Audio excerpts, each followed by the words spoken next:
The message came in at 3:47 p.m. on December 28, just as I, Helena O'Connor, was reviewing the final points of our defense strategy with legal counsel Ree for tomorrow's hearing.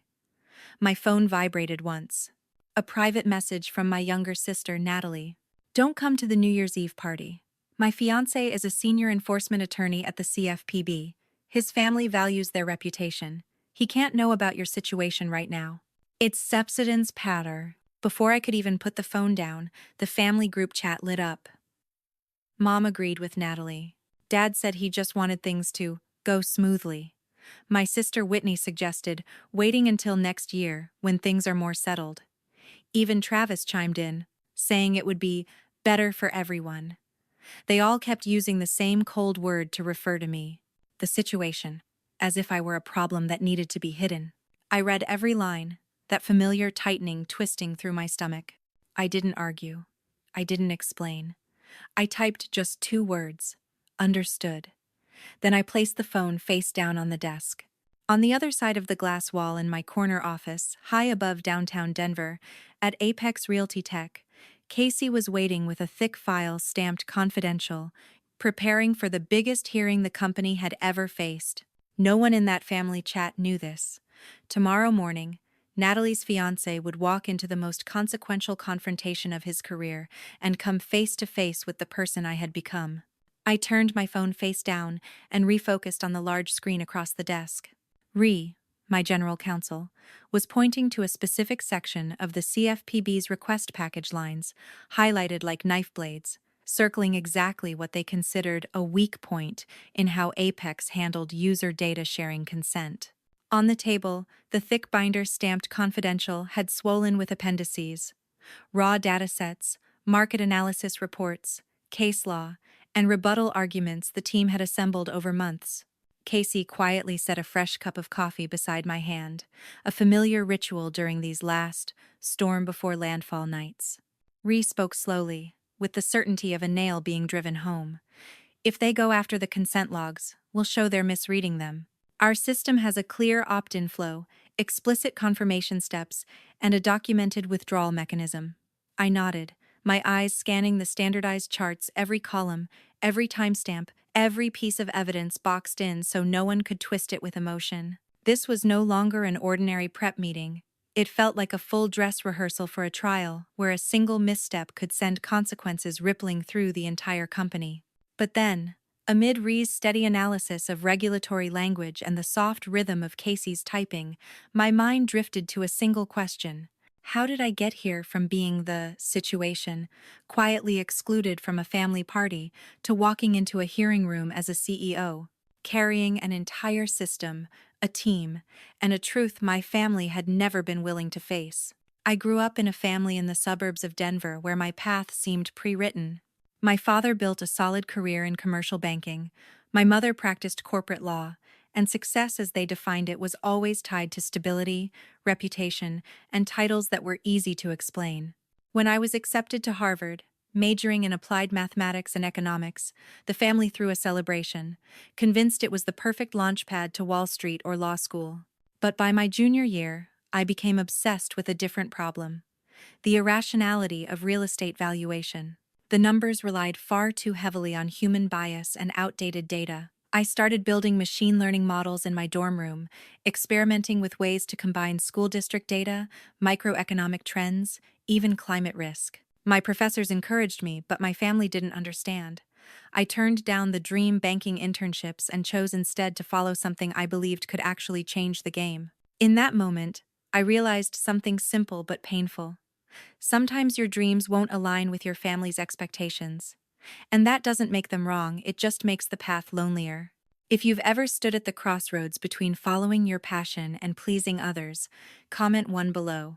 After graduating, I stepped into the world with the naive belief that if an idea was good enough, everything else would fall into place. At 24, I poured almost everything I had, about $50,000, saved from graduation gifts and small consulting projects, into my first startup. It was a bare-bones LLC, a rough product, and a fierce eagerness to prove that the path I'd chosen was the right one. At first, things seemed promising. A few pilot contracts with regional brokerage firms, encouraging emails. That heady feeling that I was on the verge of making it real. Then the market turned. Our lead investor pulled out at the last minute, funding dried up, and in less than 18 months, the company was forced to shut down. I came home quietly, carrying not just a financial failure but the heavy feeling that I had confirmed every fear my family had about me. The reaction was swift and familiar. My father said it was time to get serious, suggesting an MBA or law school. My mother emphasized that startups were too risky for someone without a safety net. My sister Whitney offered to connect me with a few stable roles through her husband's network. No one asked what I had learned or what I wanted to do next. Only Travis, my older brother, called me privately. No grand advice, no attempt to steer my life for me. He simply said, "You had the courage to bet on yourself and see it through. That already puts you ahead of a lot of people." That short call didn't save the company, but it kept me from collapsing. After that, even Travis gradually went quiet. Family dinners shifted to safe topics. And for the first time, I understood something clearly. Failure doesn't just cost you money, it can cost you your right to be heard. And it was from that silence that a different path began to take shape.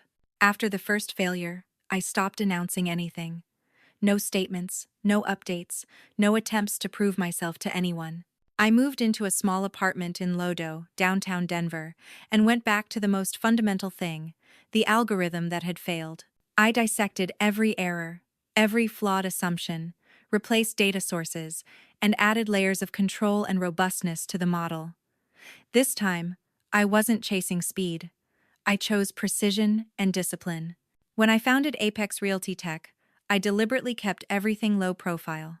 The company was placed under a low visibility holding structure. Internally, I appeared only in a technical role. No social media, no press releases, no public celebration of milestones.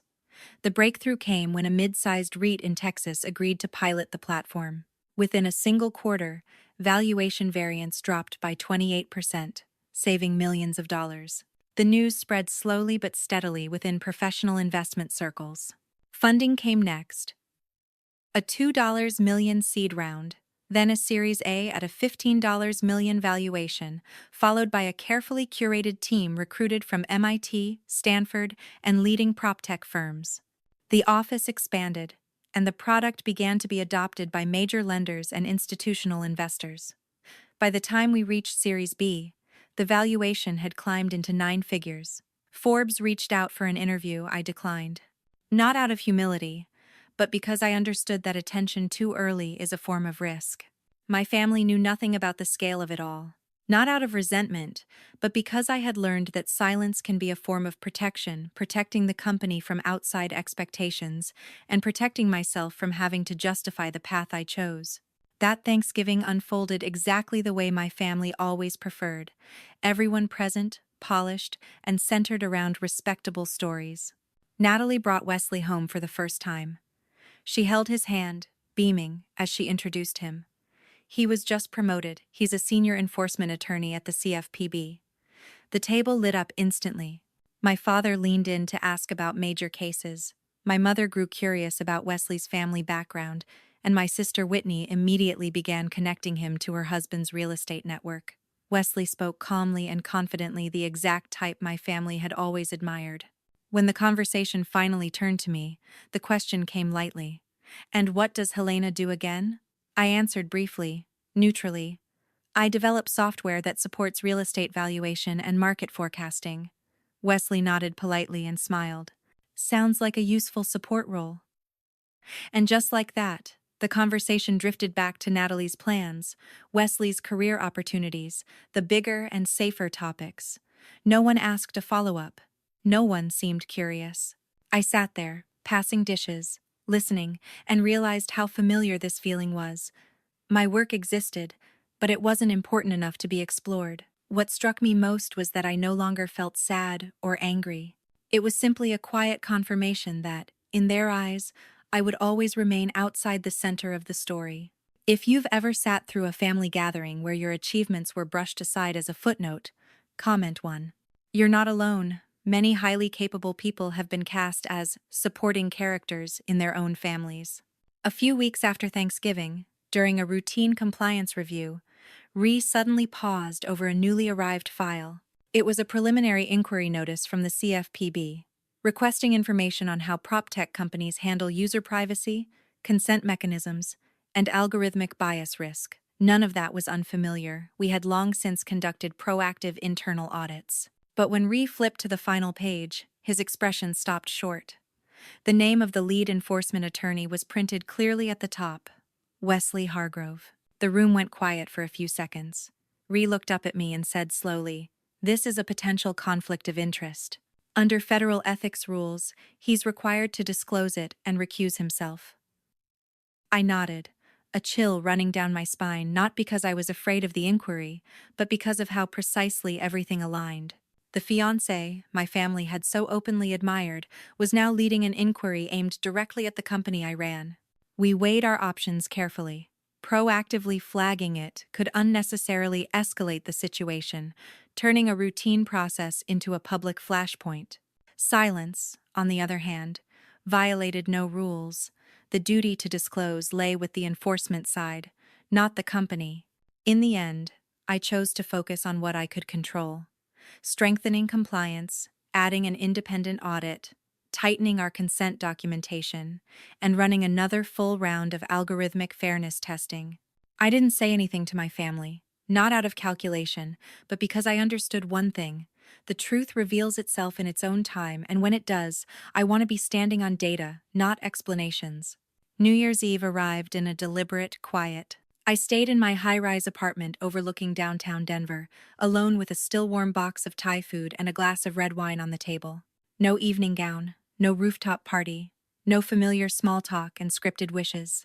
After years of hovering on the margins of family gatherings, this time I chose to stay out on my own terms. The silence sharpened my focus, stripping away emotion so I could concentrate on what awaited the next morning. My phone kept lighting up. The family group chat filled with photos from the party in New York. Natalie glowing in a sparkling dress, Wesley raising a champagne glass against a brilliant skyline, my parents smiling beside the in-laws. Then one message stood out from Wesley himself. Grateful for an incredible year. About to close out a major enforcement case, a win for consumer protection. I read the words slowly, fully aware of the irony taking shape. He had no idea that the major case he was celebrating was my company, my team, the one we had spent months preparing to defend. I didn't feel angry. And I didn't feel triumphant either. What I felt was a strange, steady certainty. Every scenario the other side might raise, we had already accounted for. Independent audits, transparent consent flows, verified data, everything was in place. Outside, fireworks began to burst, their colors reflected in the glass towers across the city. I stood on the balcony for a moment, breathed in the cold air, then went back inside and turned off the lights. That night, I slept deeply. Not because it was over, but because I knew I was prepared, and that by morning, the truth would speak for itself. The next morning, the city lay under a thin layer of snow. I put on a navy blue suit, minimal, but sharp enough for a room where every detail would be scrutinized. At the Federal Conference Center, Casey handed me my usual black coffee, while Rosa and Ree stood ready with laptops, documents, and the final slide deck. No one mentioned family. Here, there were only files, data, and procedure. The hearing room doors opened exactly on time. The CFPB team entered with practiced efficiency. Wesley led the way, a thick binder in his hands, followed by 2 analysts and a staff attorney. He set his materials down, took his seat, then out of habit scanned the table opposite to identify the participants. When his gaze swept across our side, it stopped on me, sitting squarely at the center. The binder slipped from his hands and hit the table with a dry thud. A chair scraped backward, sharp and jarring. Wesley half stood, his face draining of color as if all the blood had been pulled from it. A word escaped him, quiet but loud enough in the frozen room. "Helena?" The air locked in place. His colleagues exchanged confused looks, while members of the review panel raised their eyebrows. Wesley's supervisor stood up immediately and requested a recess due to a personal conflict. Security escorted Wesley out to a consultation room, leaving behind an empty chair and a ripple of murmurs spreading through the hearing room. Ree leaned toward me and said calmly, "Federal ethics rules. They'll have to address this right away." I said nothing, simply turned to the next page of my notes, because I knew, from that moment on, the story had shifted from who was right and who was wrong to a truth that could no longer be hidden. When the hearing resumed, Wesley's seat remained empty. One of his superiors entered alongside a replacement attorney and made a formal statement. Due to an undisclosed familial relationship, Wesley was recused effective immediately. The procedure was entered into the record, and then everything moved to what mattered most, the file and the evidence. I stood to open, introducing myself as the founder and CEO of Apex Realty Tech, and went straight to the core. How our AI valuation system works, why it is transparent, and how user consent is designed around clear opt-in with easy withdrawal. Rosa presented the financial impact, demonstrating how the tool reduces valuation bias and lowers risk for consumers. Ree addressed each allegation head-on, grounding his rebuttals in legal standards, independent audits, and routine fairness testing. Questions from the panel came rapidly, but each was met with traceable evidence exhibits, system logs, randomized tests, anonymized case studies. Everything could be followed, verified, and reproduced. By the end of the day, the tone had shifted. This was no longer an adversarial hunt for flaws, but a recognition that old guidelines were being applied to new technology. Ree's prediction held. The CFPB was likely to close the matter with updated guidance, not severe penalties. A few months later, the personal fallout spread. Wesley was placed under internal investigation and suspended. Natalie called off the engagement. My family gradually cut off contact with me. Apex, meanwhile, moved forward. The legal cloud lifted, major partners signed on, the team expanded, and the company grew stronger than it had ever been before.